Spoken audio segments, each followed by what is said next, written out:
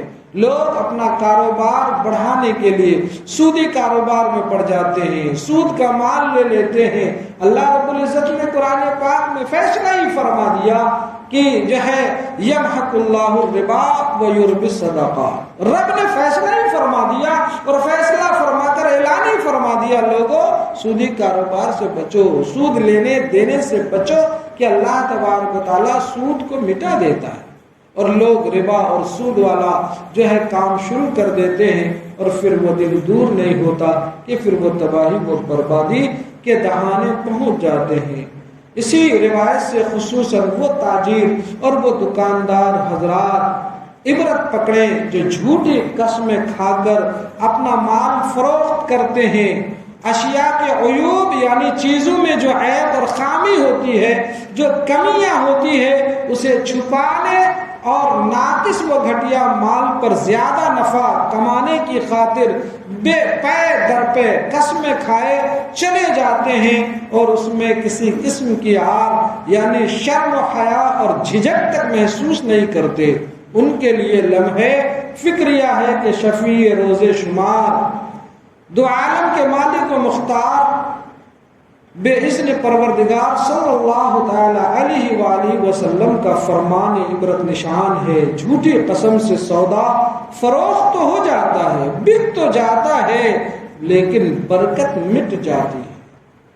مال تو بک گیا، کسی کو تو ہم نے یا آپ نے یا بیچنے والے نے پھنسا تو لیا، لیکن جو ہے پھر اس کی برکت ختم ہو جاتی ہے، اور جس چیز کی برکت اٹھ جائے پھر وہ شے تباہی کے دہانے پر ہی جاتی ہے۔ ایک دفعہ درود پڑھیں، مختصر میں گفتگو ختم۔ اللہم صلی علی سیدنا مولانا محمد بارک وسلم، صلاۃ و سلام علیک یا رسول اللہ، صلاۃ و سلام علیک یا حبیب اللہ صلی اللہ تعالی علیہ وسلم۔ ایک واقعہ میں عرض کرتا ہوں، اس کے بعد گفتگو سمیٹتا ہوں۔ ایک شخص کفن چور تھا، کفن چوری کرتا تھا،